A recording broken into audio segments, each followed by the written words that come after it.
এই, আপনি খাবার চুরি করে খাইতেছেন কেন? কত বড় সাহস আপনার? এত খাওয়া লাগে নাকি? পেট এত বড় কে? বৌমা, আমার খুব ক্ষুধা লাগছে। 2 দিন ধরে তো তোমরা আমরা কেউ খাইতেই দাও না। আমি আর ক্ষুধার জ্বালা সহ্য না করতে পাইরা তোমারে না খেয়ে খাইতেছিলাম। হ্যাঁ, তা তো করবেনি। মেয়েরে জমি দেওয়ার আগে মনে আসিল না যে ছেলের ঘরে আপনারে খাইতে হইব? যান, মেয়ের কাছে গিয়া খান। মাগো, তোমার শ্বশুরের যা জমি ছিল সব তো তোমাগরেই দিছি। ভালো জমিগুলো তো তোমরাই নিছো। আমি খালি আমার ভাগের জমিটুকুই শুধু মাইয়ারে দিছি। মাইয়া হইয়া তার ভাগে যতটুকু পাইতো তাও তো তোমরা দাও নাই। ঠিক তখনই ছেলে আলামিন এসে বলে, যাও মা, তোমার মাইয়ার কাছে গিয়েই খাও। আমি তোমারে খাইতে দিতে পারুম না।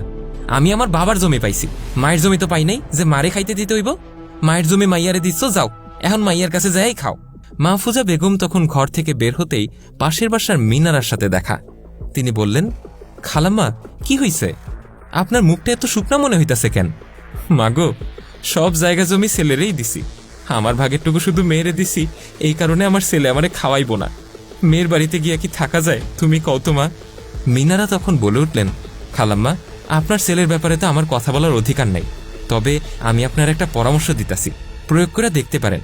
আপনার ছেলে আপনারে খাইতে দিবই দিব। কি করতে হইব আমারে মা, আমার একটু কও তো। শোনেন খালাম্মা, কোনোভাবে আপনার ছেলের কানে এটা পৌঁছায় দেন যে আপনার ব্যাংক অ্যাকাউন্টে অনেক টাকা আছে, যেগুলো আপনি এখনো কাউরে দেন নাই। তাইলে দেখবেন আপনার ছেলে আপনারে খাইতে দিব। মাহফুজা বেগম বাসায় এসে তখন কথা বলার ভান করে বলল, জি ম্যানেজার সাহেব, ওই 20 লক্ষ টাকা আমি আমার ভবিষ্যতের জন্য রাখছি।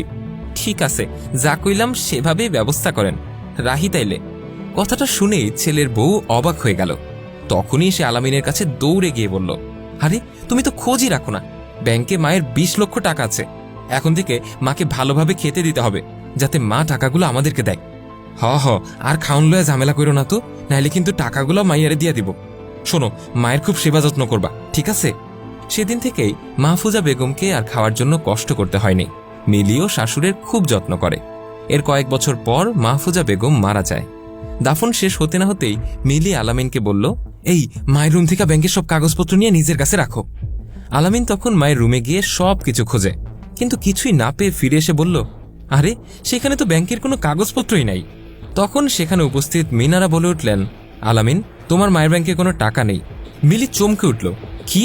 তাইলে এই বুড়ি আমগো ধোকা দিয়ে এতদিন খাইছে? আলামিনও বলে উঠে, মা তো তাইলে আমগোর সাথে এতদিন সিটারি করছে, মিথ্যা কথা কইছে।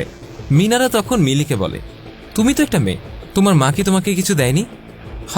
দিব না কেন, আমার মা আমারে অনেক জমি দিছে, গহনাও দিছে। মিনারা তখন আবারও বলে, তার জন্য কি তোমার ভাইয়ের বউ তোমার মাকে খেতে দেয়নি? আরে খাইতে দিব না কেন, আমার ভাইয়ের বউ অনেক ভালো। আচ্ছা তাহলে তুমি এত খারাপ কেন? তোমার মা তোমাকে জমি দিয়েছে, গহনা দিয়েছে, সেই জন্য যদি তোমার ভাইয়ের বউ তোমার মাকে খেতে না দিত তাহলে কেমন হতো ভাবো তো। এই কথা শুনে মিলির মাথা নিচু হয়ে গেল।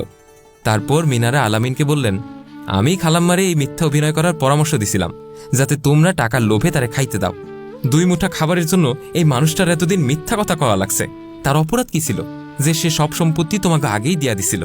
আলামিন তখন বলে উঠল, আমার আসলে অনেক বড় ভুল হয়ে গেছে, আমি অনেক বড় পাপ করে ফেলাইছি। মা, তুমি আমারে ক্ষমা করে দাও। এই কথা বলেই আলামিন কাঁদতে থাকে। আসলে শাশুড়ি তার মেয়েকে কিছু দিলে সেটা অনেক ছেলের বউই সহ্য করতে পারে না, অথচ সে ভুলে যায় সেও একজন মেয়ে এবং তার মাও তাকে অনেক কিছুই দেন। সন্তানরা বাবা মার সবকিছু নিয়েও তাদের অবহেলা করে তাদের লোভের কারণে।